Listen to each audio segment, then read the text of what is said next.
पिछले काफी दिनों से हम और आप यही सुन रहे हैं कि ईरान पर इजराइल अमेरिका हमले के बाद से स्ट्रेट ऑफ हॉर्मूज बंद कर दिया गया है और इस वजह से पूरी दुनिया में तेल और गैस की सप्लाई बाधित हो गई है।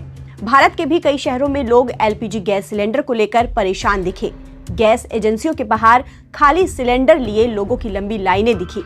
इस बीच तेल सप्लाई के लिए अहम हॉर्मूज स्ट्रेट को लेकर ईरान का बड़ा बयान सामने आया है। ईरानी विदेश मंत्री अब्बास अराक्ची ने कहा कि स्ट्रेट ऑफ हॉर्मूज को दुनिया के लिए बंद नहीं किया गया है।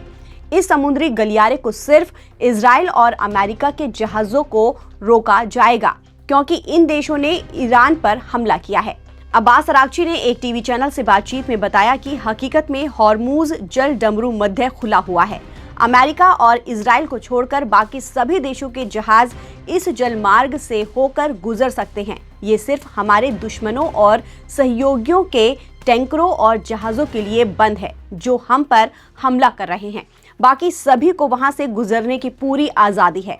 हालांकि जमीनी स्थिति अलग दिखाई दे रही है। यरूशलेम पोस्ट की रिपोर्ट के मुताबिक फारस की खाड़ी और ओमान की खाड़ी के बीच स्थित एक समुद्री रास्ते में सैकड़ों जहाज फंसे हुए हैं, जिनमें कई भारतीय जहाज भी शामिल हैं।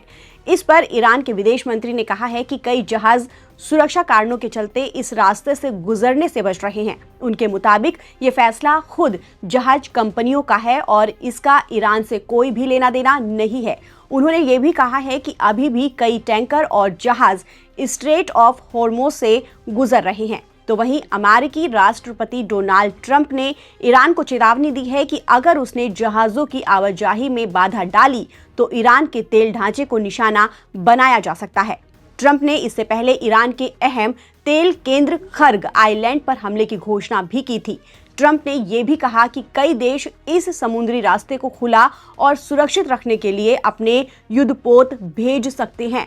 ऐसे में ईरान की कोशिश साफ दिखती है कि वो अमेरिका और इजराइल को अलग थलग करना चाहता है।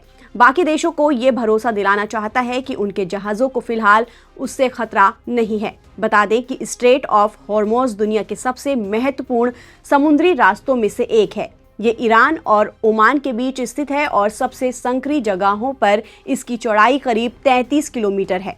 हर दिन दुनिया के तकरीबन 20% तेल की सप्लाई इसी रास्ते से होकर गुजरती है। अगर ये रास्ता बंद होता है तो इसका असर पूरी दुनिया के तेल बाजार और अर्थव्यवस्था पर पड़ता है। इसी बीच भारत के लिए राहत की खबर भी आई है। रिपोर्ट के मुताबिक भारतीय झंडे वाले 2 एलपीजी टैंकर शनिवार सुबह सुरक्षित तरीके से हॉर्मूज पार कर भारत के लिए रवाना हो चुके हैं।